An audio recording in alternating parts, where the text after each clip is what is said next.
Channel number 3 is strategic partnerships. Again, with cold calling, there is an allure of creating partnerships, right? I'll give you an example. I had a management consulting firm. We did strategic planning for clients in the small and medium-sized business space. I started off with Toronto, my local market, and then I moved on to other markets. But within like 1 year of starting my business, I bought into the idea that, I may need to hook up with businesses, with organizations that have this similar kind of clientele, but who don't compete with me. And then we can kind of exchange and give each other referrals and leads. So I got, there was a CPA firm, an accounting firm, whose CEO that I knew. And we had an agreement. We made an agreement. We wrote up a contract. We had, 4 or 5 meetings, so on and so forth. And we became strategic partners where I would pass on leads to that gentleman, and then he would pass on leads to me based on needs that his clients may have for strategic planning, my service. So we did that. And, very soon I realized that when you create partnerships like this, when there is no immediate need, right? It takes a lot of nurturing for that partnership to come to fruition and to get value out of that partnership. I quickly realized that the accounting firm the folks in that company or that firm were busy with their own things. They got busy at specific times of the year. They were growing, right? They did not necessarily have me. I was not top of mind because I had my own clients. At that point, I had some other clients and I was neck deep with consulting engagements, and they were busy with their engagements. It wasn't like they were not top of mind. And I'll also be very honest here. I was not top of mind for them and they weren't top of mind for me. So it kind of fizzled out, right? Now you could say that, yes, that's because we didn't structure it properly. We didn't think about it properly. But when I talk to a lot of consultants, they spend a lot of time building these strategic partnerships and not nurturing them. And even before nurturing them, not understanding the implication of spending so much time and not kind of structuring their agreements in a way that is productive for both firms, not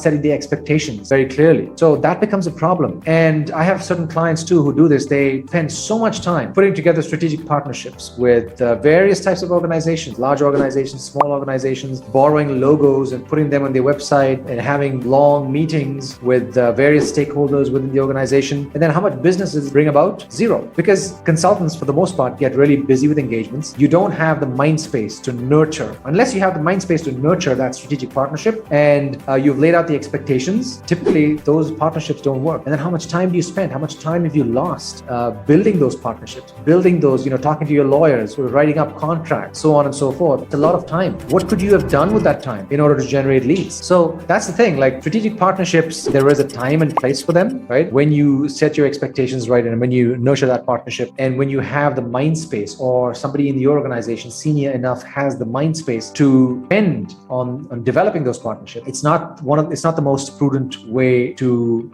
generate leads. And here's the most interesting thing. In the early days as a consultant, I didn't like sales. I didn't like the idea of promoting myself. I didn't like the idea of getting in front of clients and talking about what I do and asking for the sale and so on and so forth. I liked strategic planning. That was what I was an expert at. I'd done it before. I knew business planning. I knew how to do the technical work. And that's what I wanted to do. I wanted to do the technical work. And I just imagined that the work would come to me magically. I didn't want to, bother anybody to do sales. And now when I think about that experience, I realized that I really set up those partnerships and I really was, hoping that they would work, because secretly I was hoping that, if those partnerships work, I wouldn't have to do sales. New potential clients would just magically appear, right? So it was that fear of sales and fear of putting myself out there as a salesperson and, identifying as a salesperson that moved me into kind of, or encouraged me to doing all kinds of other business development activities that would remove me from that activity of sales. Is this resonating? I just want to know if I'm on the right track. Is this resonating to you folks? Because for me, that's what my identity was of a strategic planning consultant. I was a professional, right? A strategic planning professional that had to do a little bit of sales to grow their business, right? My identity was that of a professional, consulting professional. But later on, I realized that when you're in business, when you're running a business, your identity must be that of a seller, a salesperson who sells consulting services, right? You're a business owner now, and the onus is on you to drive sales. So if you don't know how to drive sales, simply learn it. It can be learned. Learning sales doesn't mean that you got to be manipulative and you got to be pushy and you've got to, interrupt people. That's not what sales is. Sales is simply having a conversation and seeing if you you can help. So when I made that shift in my identity as, looking at myself as a seller of consulting services, then I started asking myself the question, okay, what do I need to do now? Now that I'm a seller of consulting services, what's my next move? I don't know how to sell. I don't know how to, have those conversations. Okay, fine. Find somebody who can mentor me or coach me and learn it. Read the appropriate material, find a peer group, whatever it is, and learn that skill. So think about